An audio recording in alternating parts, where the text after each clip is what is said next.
Life's too short to drive boring cars. Wow, two amazing modern-day luxury cars. Here we have a beautiful Lexus IS 300, and over here we have a beautiful BMW 3 Series, and it's a 328D. They're both very competitive in terms of features, performance, technology, and from bottom of the range to the top of the range, they both vary from about $40,000 up to about $55K when they're brand new. They also both have their attributes. Some people love the BMWs for their handling capabilities and their driving dynamics, and some people like Lexus because of the reliability. But at the end of the day, why is it that a used Lexus is worth so much more than the used BMW of the same year? Let's get into it now. So I've scoured the auto classifieds and I've come to one general conclusion. Let's take a look. I mean, what we're looking at here are cars in that 5 to 7 years of age range. Of course, clearly neither of them have warranty left. And many of these cars have very similar mileage, anywhere from 60,000 up to 120,000 miles. And yet what I'm finding is the average BMW 3 Series in roughly the 2014 to 16 model years varies from about $16,000 up to about $21,000, whereas the Lexus of the same generation actually varies from about $28,000 up to about $32,000 as a used car with similar miles. Why is that? Well, first let's try to understand. Do you think it's from a styling perspective? Do you think any of that makes one much more desirable than the other? I mean, first of all, let's go look at the Lexus. Lexus, we have the big grille. Not a lot of people love that. They do have some great accents and some aggressive front spoilers to make them look sporty. Beautiful wheels. And you'll notice they also have great little touches on the mirrors, door handles. You can get keyless entry, big sunroof, almost identical to what you see on the BMW. And you have a great little flare that makes it look sporty. Lexus and the all-wheel drive IS 300. They do have some great taillight accents.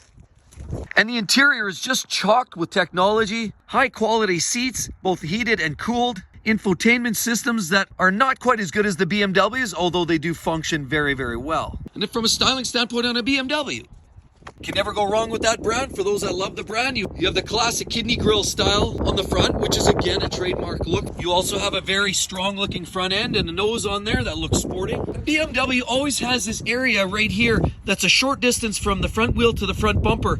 The shorter the distance, the more sporty they tend to look. They do have beautiful LED headlights, and they also have great style wheels.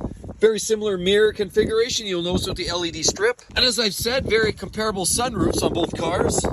Also keyless entry, and even a marginally nicer handle setup. They also have a little bit of a contour here and potentially a little flare that gives them a little bit of a strong look from the back. We notice we also have some chrome accents here. And the BMW in this case only has a single tailpipe, where the Lexus actually has a dual. So what about the interior?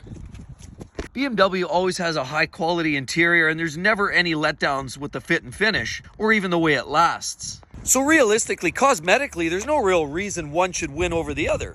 I mean, they're really, at the end of the day, very, very comparable, and it really just comes down to a matter of choice. What about engine performance? What are those actually like between the two? Well, if you talk about the upscale version of both, the BMW, if you get the Turbo 6 called the 335, it's a 3-liter single turbo twin scroll engine, makes just over 300 ponies. But the Lexus has a naturally aspirated 3.5-liter V6 that pumps out a massive 300 horsepower, making them almost virtually identical. Now, almost anybody would know a turbo vehicle will typically belt out more torque, and that's where the Lexus needs to get the revs up before you start getting the torque band. But at the top of the breathing range, they're very, very similar. The BMWs, on the other hand, have a slightly torqueier and more powerful 4-cylinder variant. But in terms of straight line performance, there's not a huge difference. So what else makes one stand out, maybe one over the other? Well, is it maybe materials, construction materials, fit and finish, interior, exterior? Well, let's take a quick look.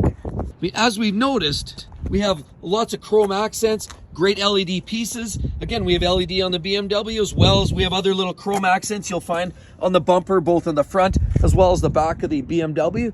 So really, that's not the touch. The interiors are both very comparable. You can tell they're both heated, cooled, high quality leather, well wearing. The switch controls on both cars are very well made, and neither of them wear out particularly quickly, other than some of the older BMWs. You get the sticky button syndrome, which sometimes you get all gummy and gross and you have to replace that. But that's a little bit older variants. For example, like in this generation, we're talking E90, E92 generations of the 3 Series, had a lot of problems with sticky buttons. But since then, they've gotten better. But there are a few places that I think actually BMW trumps the Lexus. Minor details. We're talking about they don't use a prop rod for holding up the hood. Some of the Lexus cars, particularly the older versions, do. We also know that BMW and the iDrive and the mDrive systems are seriously the pioneers of infotainment and control systems, whereas the Lexus came along after the fact, tried to duplicate it. It's not quite as user-friendly and not quite as functional, although it does work. And honestly, the driving dynamics beyond the engine itself often edges out in the BMW. Even with the electronic steering that BMW's introduced a few short years ago, the better handling and braking dynamics that you find in the BMW are more great examples of the additional quality into the research and development and the engineering to make these cars a little bit better to drive than your average Lexus. And the two cars actually do have a bit of a differentiation in the way they drive. Lexus truly does drive more like the softer, more relaxed car that does a better job of gobbling up the bumps and feels more refined, where the BMW does have more of a sporting experience, regardless of which trim level that you decide to drive. So it's really a matter of sport versus luxury. Okay, so another potential driver that may impact used car prices, what about brand prestige? Let's talk about that for a second. First of all, Lexus, unfortunately, a lot of people still associate it with Toyota, which isn't a bad thing. As a matter of fact, that's a good thing in terms of reliability and low cost of maintenance. But because of the association, a lot of people do feel it doesn't have quite the cachet that you find with your BMW or other cars, for example. Like your average Mercedes with the three-pointed star and the big grille. Or even Audi, even though it shares the underpinnings of many a Volkswagen, it does seem to carry a slightly higher cachet. Jaguar's yet one more luxury brand that Lexus can't entirely match for the country club effect. Now, no one's ever going to argue that a Jaguar is more reliable than a Lexus. However, just look at that car. There is no Lexus, aside of possibly an LC500, that can even come close to matching the looks of a Jaguar F-Type. So could it possibly be the technology? As the next topic that you'd have to question, is one worth more than the other on the used car market? Well, in some hands, a lot of people consider excess technology an actual liability, particularly when you're talking about a lot of the German brands. It gets very expensive to maintain, and when they break, look out. It's going to cost you deeply and dearly out of your wallet. But the reality is they both have great technology brewing. BMW often is a little more innovative when it comes to engine performance. For example, now they twin turbo V8s, turbocharged 6 cylinders. They've even dabbled with some pure electrification, whereas Lexus, on the other hand, has dabbled with hybrids, but they're really reluctant to go ball deep with pure EV, and they'd rather settle in with the hybrid technology. But there's a lot of other technology brewing out there. For example, a lot of tech exists. For example, pedestrian warning, lane keep assist, lane tracking. We've also got backup cameras, adaptive cruise control, which accelerates and decelerates for slower traffic in front. It also has cross lane detection for vehicles that are coming down the road. It will detect whether you're going to have an impact. Some Lexus cars have heads-up display, rain sensing wipers as it detects. Once rain starts hitting the window, it'll actually start activating the wiper blades. As well, the headlights sometimes are adaptive and will adjust for the driving acceleration, deceleration, or cornering. So Lexus clearly has a grasp of modern technology, both safety, performance, luxury, and all of those other goodies. But you know what? BMW has that as well. So that's just really a matter of exchanging punches and blows, because realistically, there's not one that really outdoes the other in any specific way. So then if you've been struggling to understand why it costs you 50% more money to buy the same type of Lexus as it does to get a BMW, there's one major reason, and it's demand. But what drives that demand? It's the reliability, and that's really what it boils down to. The BMWs, what we're looking at here is a diesel, but if you get into the N20, for example, the turbo 4-cylinder of this generation, a lot of them, the earlier cars, had timing chain rattling issues, timing chain failures, oil filter housing leaks, valve cover gasket leaks, water pumps, thermostats, and a whole lot of plastic plumbing leaks eventually after 5 or 6 or 7 years of age. This is where it starts getting expensive. Lexus, on the other hand, if you pop the hood on a Lexus, you'll find the hoses and the plumbing that helps feed the coolant and circulate the coolant and the antifreeze through these systems in these Lexus cars.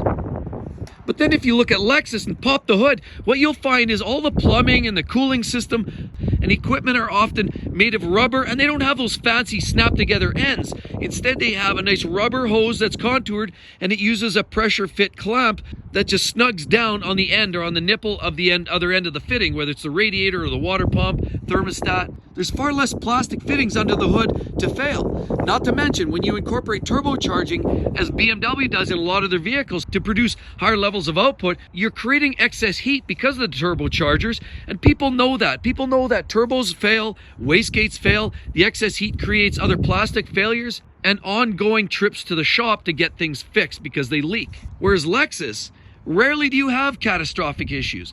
Yes, they have the odd issue. There's the odd recall. They had sudden acceleration problems. There's been fuel pump related problems on recalls. But I challenge you to do a search on NHTSA and look up Lexus and look for the recalls that are outstanding for these vehicles. And I think you'll find that they're far less impactful and far fewer by volume than you'll find in most BMWs.